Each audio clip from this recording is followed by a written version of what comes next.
So huge spoilers for Star Trek Discovery this week, but the show took a bit of a detour from its usual mystery-focused episodes that we've had all season so far to do something that feels far more in line with traditional Star Trek. Because this episode feels a bit like Season 1's Magic to Make the Sanest Man Go Mad with Harry Mudd, and it also felt very similar to various parts of episodes we saw on Voyager, like Season 7's Shattered, bits of Season 5's Relativity. Next Generation also sometimes did some episodes like this, but Shattered and Relativity are what my mind immediately went to just based on the premise of characters travelling through historical moments from the ship's history, then full on going to different eras or being in a time loop per se. Now we definitely didn't really get any movement of the overall storyline this week, but I'm kind of fine with that honestly. I know in a 10 episode season it might feel like we don't really have time for episodes like this, especially when we only have 6 left now after this week, but I think it was worth it, because I find that with Discovery especially, episodes like this stick out more than the ones that are just new developments for the season. Like I remember Magic to Make the Sanest Man Go Mad from Season 1 more than most of Season 3 and Season 4, because episodes in Season 4, despite that being my favourite plot, I think a lot of them just kind of mesh together where there isn't a whole lot of new or unique things in each individual episode, and that kind of means that they don't really stick in your mind as much. Like I think when the season is said and done, this episode is going to be one that you go, oh yeah, Discovery's final season episode with the time travel. But this episode feels like something you'd see in Strange New Worlds, which was welcome since Strange New Worlds takes that more one-off approach. The show also took the right direction of having the people who are time-skipping be Michael, the character who has been on the show the longest, and Rayner, the newest character. I think this gave the show and writers freedom to do a really good thing where we have one character who experienced all these events and can provide natural exposition and reflection on the various seasons to a new character like Rayner. If Michael was the only character traveling, or if she was traveling with someone like Tilly, then these sort of things would probably feel unnatural. Like we'd be like, why is Michael explaining things to Tilly that she was there for, or why is Michael talking to herself sort of thing, which to Discovery's credit, this is kind of where Voyager fumbled a little bit in their similar episodes, like Shattered. That had moments where Chakotay is just kind of mumbling or talking to himself, and while that kind of works in 90s Trek, it also feels like you're more so reading a novel than watching an episode of a TV show, like as if it's the character's internal monologue that's being said out loud, which it's definitely a style and it definitely works for what they're doing, but not really sure how well that suits television. But I think this also works really well for the characters of Rayner and Michael, because like I've said in my prior reviews, I think the dynamic between the two characters is going to prove to be one of the strongest things about the season, and it's one of the things that I'm looking forward to seeing get fleshed out and developed a little bit more, and this episode really helped with that. Now I will say, this is one of those things I feel like is a casualty of them not realising they weren't getting another season at this point. Rayner feels like he's fitting a role where next season he would have been someone who gets along with the whole crew a lot easier. Like this season he's being set up as a hard ass, so that next season he can be kind of a real member of the crew and a real member of the ensemble. But I also think for major Discovery fans, this might not be the best thing that Rayner is so prevalent in this season, because, you know, a final season should be focused on the characters from its own show. It should focus on wrapping up each individual character well, giving them some serious development. And so far, we're 40% of the way through the final season, and Rayner has gotten more than any other character this season besides Michael. And I guess I'd be a little bit worried that all of this could lead to all of the other characters feeling underdeveloped once the season ends. We'll see though. Seeing Stamets looped into this was good as well, gave us a good way to see how his character has slightly changed throughout the seasons, and man, that guy really was a dick during season 1. But I like the scene a lot between him and Jet, where Jet's like, oh, you're in a time loop. Like, that was a good moment, good way to kind of call out what was assuming a lot of the characters were thinking. Like, I was thinking a lot of the time, why aren't they just telling some of the crew? I know that they were giving up the reasons they can't change the timeline, they have to keep an eye on the Prime Directive, Temporal Prime Directive, all this sort of stuff. But in my head, I'm like, they'll understand if you just tell them. And I liked Jet kind of calling it out straight away as like a, you know, if you kind of elaborate a little bit, they'd straight away know what you're talking about. Okay, so this was easily my favorite episode of the season. I thought it was very strong. But getting a little bit negative for a second, I do think they kind of missed a few steps in terms of how they dealt with going to different eras. Now, understandably, from a narrative point, the characters were trying to avoid other versions of Michael and other crew members so that they don't ruin the future. And because of this, they were constantly trying to avoid seeing any characters at all. So this meant that most of the different areas they visited resulted in just the 3 characters meeting in an empty hallway. And sure, this works for what the episode was, but I don't know, I feel like if you're going to the trouble of doing an episode like this, you should get creative, you should go wild, you really should do as much as you can, because you only get to do an episode like this once every 3 or so seasons, and you don't want to waste it when you get to do it.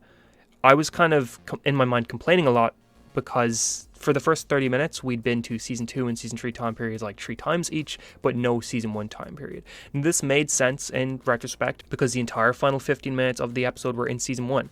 That makes complete sense not to oversaturate that timeline so that it has an impact when we finally jump to it. But I feel like besides the obvious uniform changes, it wasn't too noticeable when we're in a different era of Discovery.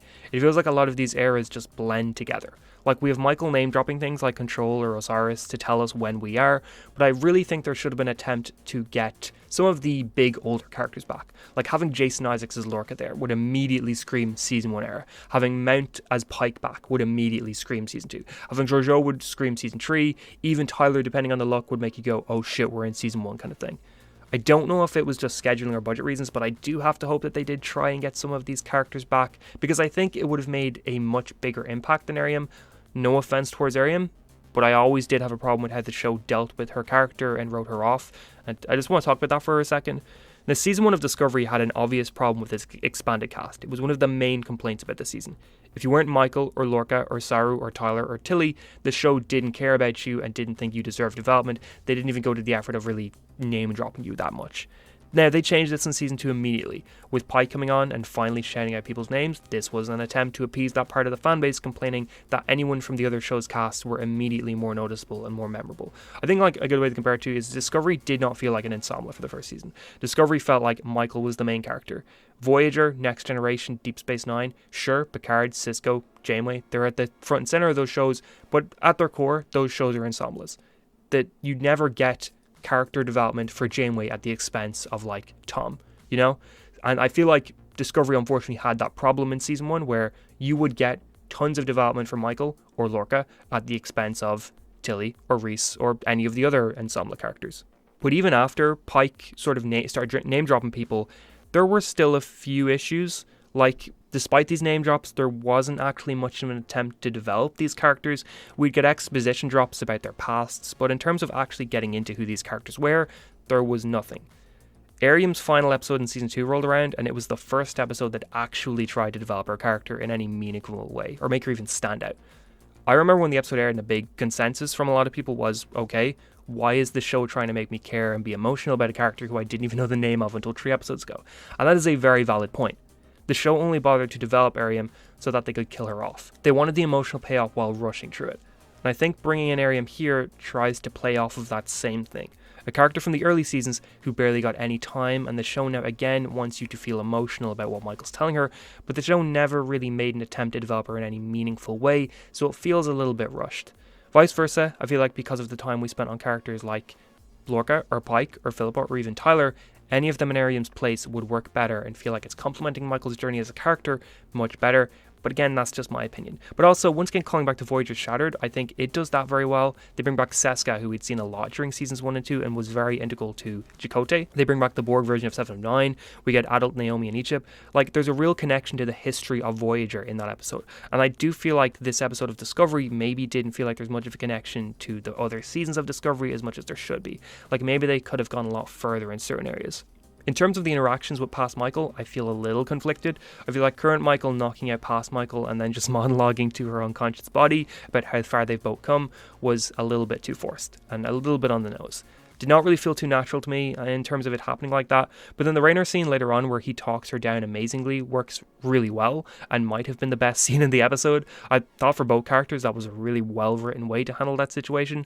Although then Rayner talking Reese down by talking to him about constitution ships was a bit weird. Reese is from the 23rd century. Of course, Iconians is his favourite class of starship. It was the starship back then. It was everyone's favourite. Reese ain't special in that department. Now some other random thoughts. Surprised to know Saru, despite a voiceover that I'm pretty sure was archival footage from Season 3's second episode, and then just seeing him unconscious there, like I don't know, he was such a major part of Discovery's history that I do think he should have been more present in certain time periods. The 3218 timeline, seeing a destroyed Federation was interesting. We knew the Breen would be important because of name drops so far, but looks like they're going to be very important over the next few episodes. Also, that one scene, I don't know, but it makes me feel like we're maybe definitely not getting any connections to Calypso.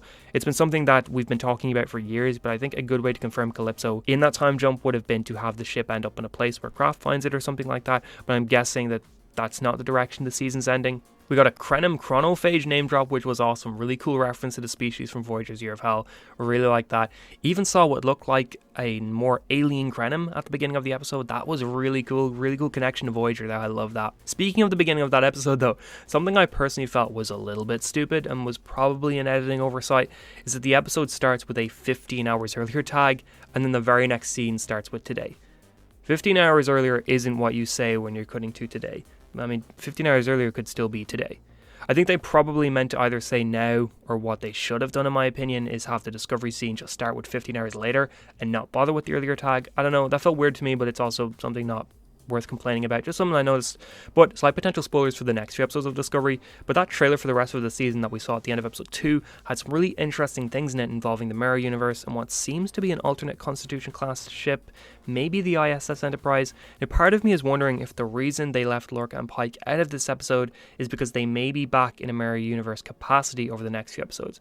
As soon as we started going into that time travel wormhole at the start of the episode, I'd straight away jumped to that trailer and I thought, this was going to be the Mirror Universe episode, but looks like they've got more surprises than we thought, so I'm excited to see what they've got in store. But Discovery this week is the best of the season in my opinion. Really liked it despite some small issues. Have you seen Discovery's new episode? Did you like it? Hate it? Let me know, and if you enjoyed this video, maybe consider liking or subscribing. That'd be a huge help. Sharing it with someone you think might like it would also be awesome. Thanks so much for watching and have an amazing day.